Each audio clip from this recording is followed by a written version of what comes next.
সব অপমানের জবাব মুখ দিয়ে দিতে হয় না, কিছু জবাব আপনি সময়ের জন্য রেখে দেন। কেননা ঘড়ির কাঁটা এমন, এই সময় যখন ঘুরবে, ঘুরতে ঘুরতে এই আপনাকে যে কষ্ট দিয়েছে তার জবাব সময়ই দিয়ে দিবে। সুতরাং আপনি শুধু চুপ থাকেন, একটু ধৈর্য ধারণ করেন, একটু সাইলেন্ট হয়ে যান, একটু চুপ থাকেন। সব অপমানের জবাব আপনাকে দিতে হবে না।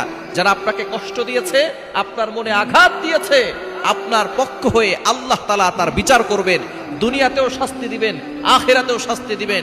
সুতরাং আপনি যদি কারো দ্বারা অনেক কষ্ট পেয়ে থাকেন, অনেক আঘাত পেয়ে থাকেন, আপনি হতাশ হবেন না। মনে রাখবেন আপনার একজন রব আছেন।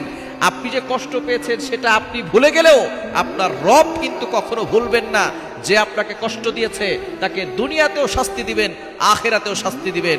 সুতরাং মাঝে মধ্যে চুপ থাকার অভ্যাস করেন, দেখবেন আপনার দুনিয়াতেও শান্তি পাবেন, আখিরাতেও শান্তি পাবেন, এবং যারা কষ্ট দিয়েছে তারা দুনিয়াতেও শাস্তি পাবে, আখিরাতেও শাস্তি পাবে। সব অপমানের জবাব মুখ দিয়ে দিতে হয় না, কিছু জবাব আপনি সময়ের জন্য রেখে দেন। কেননা